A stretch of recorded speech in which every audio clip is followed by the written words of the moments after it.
السلام عليكم ورحمة الله وبركاته كسو دواو kanaalka Afa Warsame maanta waxaan rabaa inaan idin la wadaago waxyaabaha aan kasoo faa'iiday buugaaneeto buugaan waxaa la yiraahdaa Home of Images ya farmaajadayda reexay ama meesha ka qaaday buugaan waxa qoran in la yiraahdo Spencer Johnson waa runtii buug aad u qiimo badan oo ka hadlaya isbedelka iyo qaababka dadku ay uga jawaabaan ama uga falceliyaan isbedelka erayga la dhahayo cheese ama farmaajada waxa uu taagan yahay yani waxa nolosha aad ka rabto haday ahaa lahayd shaqo haday ahaa lahayd hanti haday ahaa lahayd yani xiriir wanaagsan yani wax kasta oo aad nolosha ka rabto waxay u taagan yihiin eraygan farmaajada marka micnaha waxa uu yahay qofkee wixii aan jeclaa ama aan u baahnaa isbedelka ku sameeyay marka buugaan waxa ku jirto 4 jilayaal ayaa ku jirto jilaa walba waxa uu taagan yahay yani qaabka dadka bini'aadanka ay falcelinta u sameeyaan marka isbedel dhaco marka adigu afartaas jilaa midka aad tahay adaa is arki doona adaa is sheegi doona muuqaalka kadib afarta jilayaal labo waa dad bini'aadan ay matalayaan labana waxa ay matalayaan xayawaano mid waxa la yiraahdaa sniff midna waxa la yiraahdaa scary midna waxa la yiraahdaa hem midna waxa la yiraahdaa how marka hem and how waa dadka waxay matalayaan bini'aadanka halka sniff iyo scarena ay matalayaan xayawaanada kale waa laba jiir sida u maleynayo marka aan sheekada idin la wadaaga bal inta aanan galin cashirka buugan ku jiro iyo ama buugan muhiimada uu leeyahay afartan jilayaal waxa ay ku nool yihiin meel la yiraahdo meel maze waxa waaye meel in lagu fudo in lagu luma yacni ay fududahay meel luuq yani oo dadku bini'aadanka marka ay tagaan laga yaabo inay ku lumaan marka meeshan maze waxay u taagan tahay halka aad ka raadinayso waxa aad jeceshahay halka aad ka raadinayso farmaajadaada meesha aad ka raadinayso ayay maze yani waa ogtahay mar walba aan rabno aan raadinayno waxa aan jecelnahay waxa ay nagu qaadanaysaa dhibaato ayay kala kulmeynaa yani deel ayaan kala kulmeynaa marka meesha farmaajada waxa aad raadinaysay meeshan maze ahna waa meeshii aad ka raadinaysay marka afartan jilayaal meeshaas ayay ku wada nool yihiin subax kasta way ka lahaan si ay u raadiyaan farmaajadooda waxa dhacaysa marka maan damba waxay helayaan baqaar farmaajo ka buuxdo baqaar farmaajada ka buuxday markii ay arkeen cunadoodii bilaabeen labadii bini'aadanka ahay oo hem iyo hawg ahaa waxa ay sameeyeen inay kabihii iska tuureen يعني ku raaxaysteen meeshii cuntadooda laakiin labadii kale oo sniff iyo scary ahayna ma aysan kabaha iska tuurin ma aysan isdhiibin yani meesha waxa ay ka cuni karaan ka cuni jireen subax kasta maalin kastana waxa ay diyaar u ahaayeen in ay farmaajadana dhamaan doonto laakiin kuwa bini'aadanka waligood kama fikirin inay farmaajada ka dhamaan doonto yani waxa arkaysa dadka qaar marka ay shaqo helaan shaqadaas isku dhiibaan marka amaba wax on markay helaan waxaas isku dhiibaan sidii waxaas waligood inay ka tageen oo kale ay u noolaadaan marka labadii bini'aadanka sidaas ay u noolaadeen ayagoo darbi kasta ku qoraya mar hadaa farmaajadaada heshay farxadaada waaba hesho ayagoo darbi kasta ku qoraya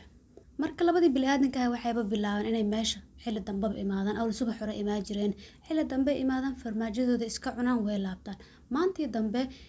labadii jiira imaadeen waxay arkeen farmaajadii inay dhamaatay kabahoodii hore u qaateen waxay ku laabteen meeshii oo meeska ahayd waxay raadiyeen farmaajo kale ayay raadiyeen labadii bini'aadanka si u jiifeen xilli dambe imaadeen meeshii waxay arkeen maran markaas waxay bilaabeen inay dhahaan who moved our cheese ya yani farmaajadeeni meeshii ka qaadaya ya reexa farmaajadeeni ya meel kale geey inay waxaas ku calaacalaan inay eedeeyaan jiirarkii baxay ee dhahaan ayaga qaateen inay dad kale eedeeyaan ayay bilaabeen kadib midka hawla dhahaaya wuxuu yiri meeshan naga keen farmaajada ma taal laakiin hem wuxuu dhahay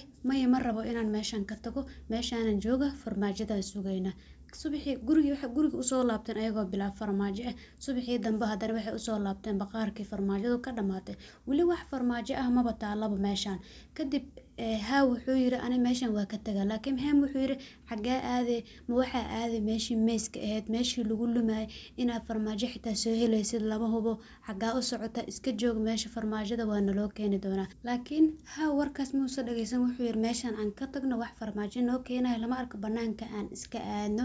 ilaa hadda hem wuu diidan yahay ninka hawla dhahay darbigu wuxuu ku qoray marka hadaadan isbedel sameyn waxa laga yaabaa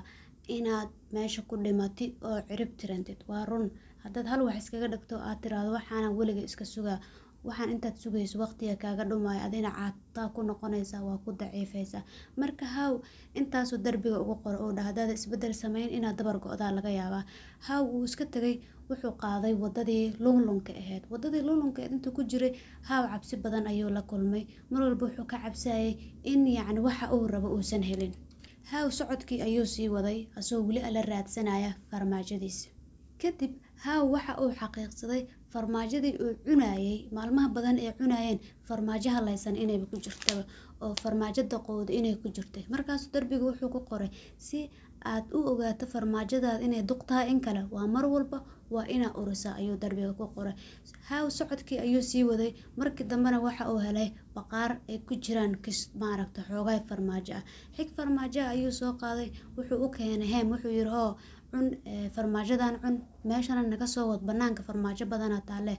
ilaa hadda heem wuu diiday, isbedel ma rabo asaga. wuxuu yiri may ma rabo yiri inaan baxo, meeshaanan jooga, farmaajadii hore aan u bartay aan weli ala sugaa. haw wuu laabtay asagoo weli cabsi qabo, laakiin cabsidii wuu iska xoreeyay. markii dambe cabsidii wuu ka gudbay. markii cabsidii uu ka gudbay wuxuu dareemay nafis ayuu dareemay, wuxuuna isku dayay inuu weli alla safar ka sii qaado. markii dambe ninkii haw la dhahayo wuxuu u helay baqaar ay ka buuxaan waxaan la dhahayo farmaajo ay ka buuxdo. baqaarka yaa joogo, labadii jiiraa joogto oo isnaf iyo iskeer ahayaa joogto. baqaarkii markii uu tagay wixii wuu iska cunay, wuxuuna xaqiiqsaday qof bini'aadan inaan la bedeli karin ilaa isagu uu isbedelo maahan. marka ninkan haw la dhahayo inta uu wadada ku jiray cashiro badan ayuu soo bartay. cashirada uu soo bartana waa cashirada buuggaani uu runtii na barayo. cashirka koowaad ee buuggan la baray ayaa waxay tahay isbedelku mar walba wuu dhacaa. waa in mar walba aan isku dayno farmaajadeena inaan bedel ku sameyno ama farmaajadeena aan hadba riixno, yacni waxa aan jecelna hadba isbedel aan ku sameyno aan qurxino.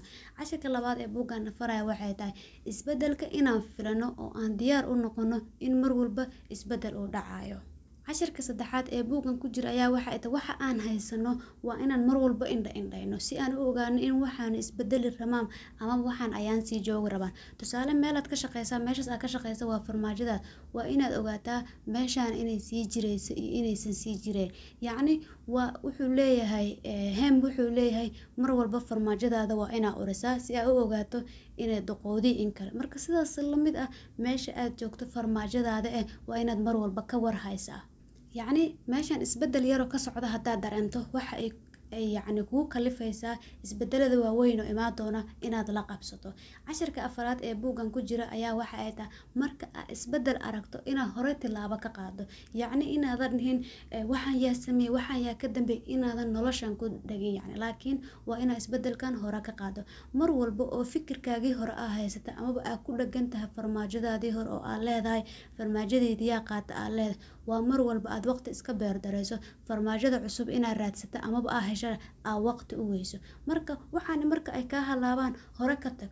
farmaajada hore inaad dhumiso waxa ay kaa saaciday farmaajo cusub inaad hesho. inaad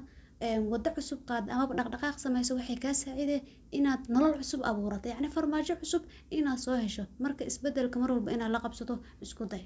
cashirka shanaad ee buuggan ku jira waxay tahay adigu mararka qaar inaad farmaajadaada dhaqaajiso waaye, inaad mararka qaar adigu isbedel ku sameyso waaye. mar walba waxaad fiirisaa marka wax haysatid wax kala raadi oo ka wanaagsan, wax kale oo ka qurux badan raadi. marka haddii aa hesho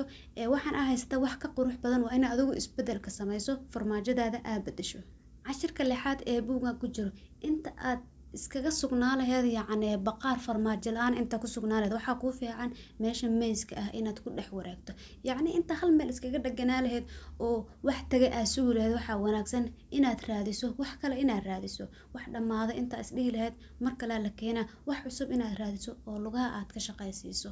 cashirka toddobaad ee buuggan ku jira ayaa waxay tahay cabsidaada marka aad ka gudubto waxaad dareemaya xornimo. tusaale ninka heem la dhahayay cabsiyuu dareemayay, wuxuu dareemayay inuu meesha ku lumi doono waxba uusa soo helin, laakiin markuu cabsidii ka gudbo xornimo dareem. soo adiga mar walba cabsidaada ka gudubto xornimo ayaad dareemaysaa. mararka qaarna waxa aad ka cabsayso sida aa uga cabsaysa maba ahanba, waxaa laga yaabaa inaad isdhehayso waxaasaa dhacaya balaaya dhacay, laakiin waxaas dhan inaysa dhicin. marka mar walba waxa madaxaaga ku jiro waa waxa sida adiga aad u fikirtay. marka afartan jila adigu midkee tahay midka isniif la dhahayo markuu isbedel hore ka arko horeyuu ka tagaa, yacni wuu ku sanifaaba midka scary la dhahayan marka uu arko qof isbedel sameynayso oo daba kaca hawi midka la dhahayane waqti ayay ku qaadataa inuu isbedelka la qabsado horumarka si tartiib tartiib ayuu u sameeyaa laakiin midka hem la dhahayo isbedel ma ogolo wuxuu iska taagan yahay meeshiisa ayuu taagan yahay inay wax isbedelaan marka adigu afartooda kaata qofka isbedelka dhaqsi la qabsado miyaa tahay qofka markay dad arko ku daysado isla markay miyaa tahay qof ma waxaa tahay yacni inuu isbedelo ee waqti ku qaadato mise qof waxaa tahay aan totaliba weligiis isbedelin marka buuggan intaas ayuu ku saabsanaa waad ku mahadsantahay daawashada muuqaalka asalaamu calaykum waraxmatullaahi wabarakaatu